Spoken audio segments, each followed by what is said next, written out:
Hey, what's up guys? So it's really loud because we got the reefer running right now, and hopefully you can hear me all right. But I am currently on top of the Freightliner Cascadia, and we are going to install solar panels. Well, I got my foot down on the panel right now, and we're going to be running them sideways, starting from the top of the roof. And we're going to be using Rivet Nuts, some silicone sealant, just in case so the water doesn't get through. And then I went to Ace Hardware, and I'll show you exactly what I picked up. Basically, we're just going to bolt these things directly down. Now, I don't know if you can tell, but I've got 4 of these 100-watt panels, and we are going to have to wire these with a Y-split adapter when we are finished installing them. But before the sun goes down, let's go ahead and try to get these all bolted up, and then we'll go over and talk about how it's all hooked up, things like that. All right, guys, see you in the next one. All right, guys, so it's starting to get dark here, and I want to just do a quick video. I've been trying to go really fast with this, but I'm going to show you right now. We have 3 panels total. You can see that. And we got one more panel to put up. That is down there where Travis is at. Say your hi. Anyways, we are going to get off of the truck real quick and try to get a little bit further down so I don't wipe out with these ones. But I'm not sure if you can see, but basically the last panel will go right to the very end. So this worked out pretty good. But yeah, all I did was use the Rivet Nuts. You can see here, just show you a quick little, yeah, let's see if I can flip the camera back around. There we go. Okay, so I used a bolt, locking washer, metal washer, and then it's hard to see, but underneath there is a rubber washer like this one here. These are all, what is it, a 1/4? 1 1/4? Just these threads here. Whoops, sorry about that. We just got basically a bag of stuff here. And then our wiring is here. They're still tied up. We're gonna have 4 of them total. We're gonna run the wires down the side. They're gonna go straight off the edge and right back down there.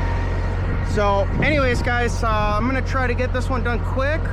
And if I'm not able to make a video before it gets too dark to show the final result, I will make a quick video tomorrow. All right, guys, take it easy.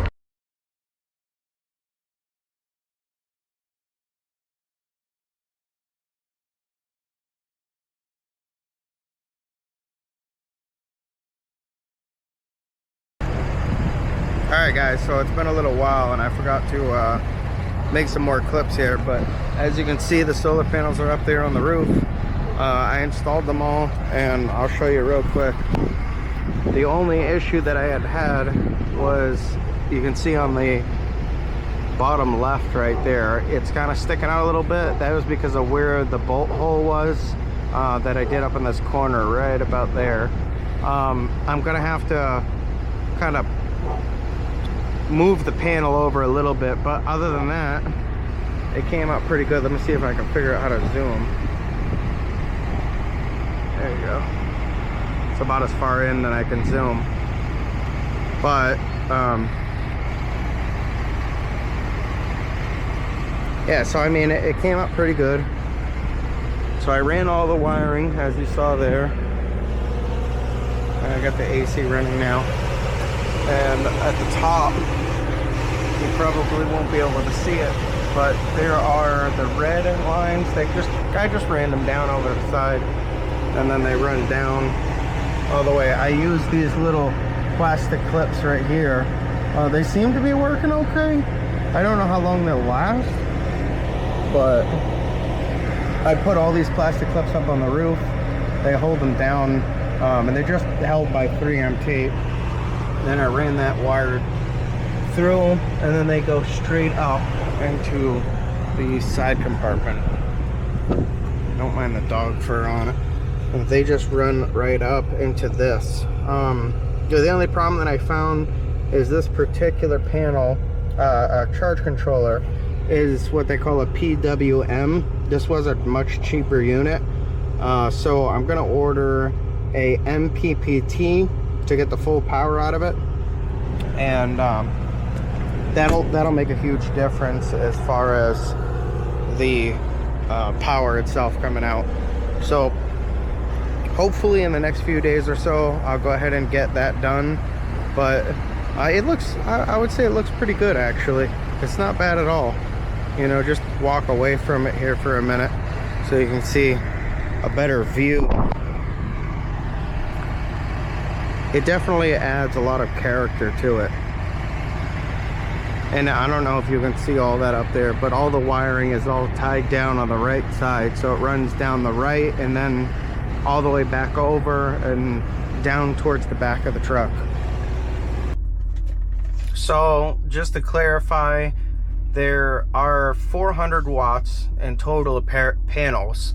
The way I have them wired is series parallel. So basically 2 panels are wired to each other, positive and negative, and then the other set, positive and negative, and then you get the positive and negative wires that come back out of it. So you have 4 wires, and then those essentially connect to each other and then finally go into just 2 cables. So that means that out of all the panels there was 8 wires total, 2 for each panel, and it's converted down into just 2 wires.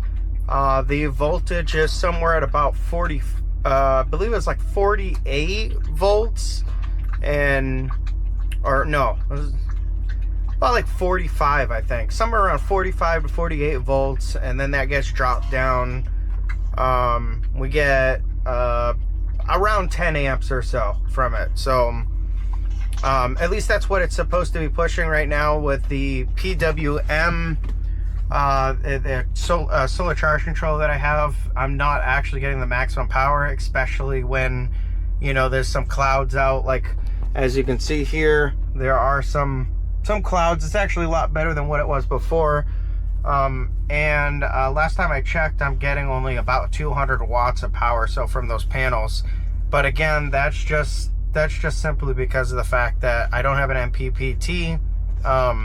So I'm gonna order one of those, and that'll get me around 300 to maybe 350 watts or so. But you know, keep in mind these are flex panels, and the way that they're set up, they're at a flat surface on the top, and then they kind of come down at a curve, you know, so that's going to cause a drop in power, where these panels work much better when they're on flat, you know, completely flat surfaces. That way when the sun is at the right angle, each panel is getting the full maximum amount of power that it can get. With them being slightly curved, that does affect the max amount of power, but you know, in my case, this still works out good for me.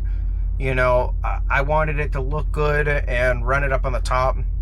As far as durability, it has, so since the first couple videos that you guys just saw, it has been, I don't know, about a week and a half, 2 weeks or so. I have driven this truck, you know, 75 miles an hour. I haven't had any issues. There hasn't been any rattling sounds. I'm not hearing anything inside the cab. There's been no signs of any of the bolts getting loose or any of the panels getting damaged, ripped, or anything like that. They're all perfect. They haven't moved around at all. So that's another huge plus. I believe that it'll stay for a long time and there won't be any issues there. So that I will try to follow up and give another quick little video once I have the MPPT charger. But for now, I just wanted to show you guys that setup, and it is in fact working. And of course, now that I've set it up, it's funny, I'm seeing a lot more people on the roads, a lot of trucks with these solar panel setups, you know. And I gotta say, mine came out really good. But anyways, guys, if you have any questions or anything, just leave them down in the comments below. If you know me, I always reply to everybody. And if you haven't already, please like and subscribe. It means so much to me. I'm working to try to get the monetization, and I'm so close thanks to all your help. So Anyways, guys, take it easy. It's Mike with the Traveling Trucker, and I hope you guys have a happy 4th of July.